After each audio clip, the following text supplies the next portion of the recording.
కల్తీ పాలు మరో ముగ్గురు మృతి. తెలంగాణలోమో కుల అహంకారంతో చనిపోతున్నారు, అక్కడనేమో ధన దురహంకారంతో అక్కడ చచ్చిపోతున్నారు. కల్తీ పాలతోటి 5గురు చచ్చిపోయారు. మొత్తం ఇప్పటికే 5గురు చచ్చిపోయారు, 3 కాదు 5గురు. ఇక్కడ చూడొచ్చు.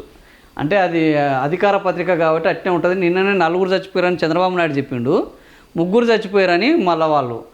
ఓవరాల్ ఎంతమంది చచ్చిపోయారు? 5కు చేరిన మృతుల సంఖ్య. ఇంకో 2 చిన్నారులు 8 మంది పరిస్థితి. ఆల్రెడీ కొంతమంది వెంటిలేటర్ల మీద ఉన్నారు, కొంతమంది ఆందోళనకరంగా ఉన్నారు. 8 మంది పరిస్థితి. మరణాలు మరింతగా పెరిగే ప్రమాదం ఉన్నది 73 కుటుంబాల నుంచి వెళ్ళి. సో మొత్తము పాలల్లో విష రసాయనాలు కలిపారు. ఇప్పుడు ఏమంటున్నారు అని అంటే దీనికి రకరకాల పేర్లు చెప్తున్నారు. అది ఇక్కడ ఏం చెప్పారు అని అంటే ఇక్కడ యూరియా కెమికల్స్ ఇతర పదార్థాల వినియోగం పెరిగిందట. అప్పుడే తీసిన పాలల్లో తెల్లని నురుగు, అత్యాశతో ప్రజల ప్రాణాలతో చెలగాటం. 4వ వంతు పాల విక్రయాలు ఇండ్ల ముందటనే. ఉమ్మడి గోదావరి జిల్లాలో విరివిగా నాణ్యతను పరీక్షించే యంత్రాంగమే లేదు. విడిపాల విక్రయాలపై ఆజమాయిష్ అనేది లేదు. ఇదే అదనుగా కొందరు కల్తీ దందా చేస్తున్నారు. ఫుడ్ సేఫ్టీ అధికారులు తనిఖీలు పేరుకే. డైరీలు కలెక్షన్లు సెంటర్లకే మిల్క్ యాక్టు. సో ఇది 100 లీటర్ల పాలలో 100 లీటర్ల నీళ్లు, 10 కిలోల యూరియా కలిపి కల్తీ పాలు తయారు చేస్తున్నారు. పాలు చిక్కగా నురుగుతో కనిపించడానికి యూరియా, వెన్న శాతం తగ్గకుండా ఉండడానికి ఫ్లేవర్లతో కూడిన పదార్థాలు వాడుతున్నారు. 45 కిలోల యూరియా బస్తా కేవలం 298 రూపాయలు. 10 కిలోల యూరియా ధర 70 లోపు ఉంటుంది. విడిగా లీటర్ పాల ధర 1 లీటరు 80.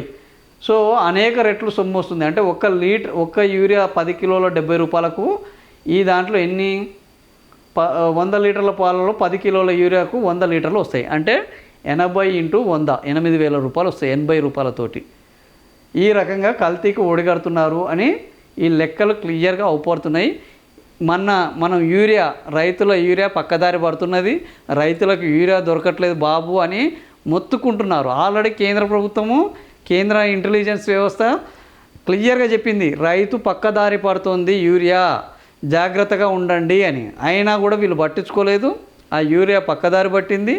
ఆ యూరియా కొన్నింటికో పాల కోసము, కొన్నింటికోమో ఇంకా విద్రోహ చర్యలకు వాడుతున్నారు యూరియాని. సో ఇంత జరుగుతున్న ప్రభుత్వాలు ఏం చేస్తున్నాయంటే నిమ్మకు నీరెత్తినట్టు మొత్తం నిద్రా వ్యవస్థలో ఉన్నాయి. ఫలితంగా ప్రజల యొక్క ప్రాణాలు గాలిలో కలుస్తున్నాయి. వీళ్ళు ఇంత యథేచ్ఛగా యూరియాతోటి పాలను తయారు చేసి అమ్ముతుంటే అదే పాల వ్యాపారం ఉన్న చంద్రబాబు నాయుడు ఎందుకు పట్టించుకోవట్లేదయా?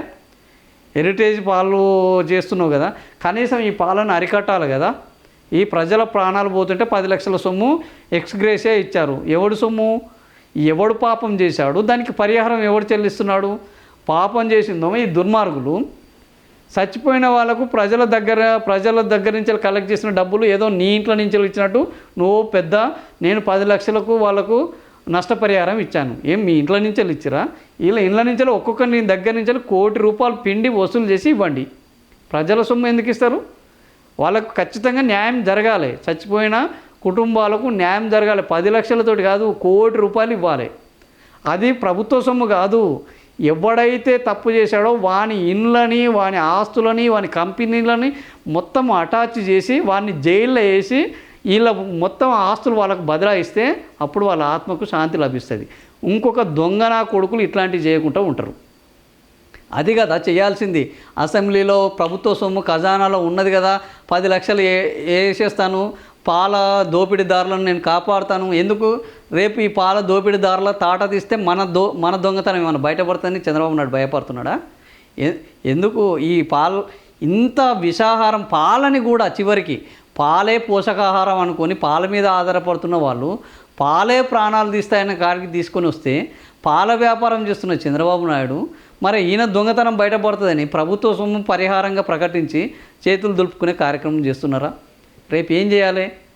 ఈ పాలు ఎవడైతే ఈ లూజ్ పాలు ఎవడు అమ్మినా వాడిని తీసుకుపోయి జైలు వేయాలి.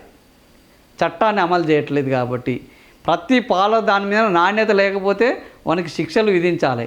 ఈ పాల వల్ల ఎవడైతే చచ్చిపోయారో ఆ పాల కంపెనీల ఆస్తులను అటాచ్ చేసి మొత్తం ఆ చనిపోయిన కుటుంబాలకు వాటిని ఇవ్వాలి. అప్పుడు న్యాయం చేసినట్టు, నేను తప్పు చేయను జీవితంలో అనే మాటలు నిజమైనట్టు.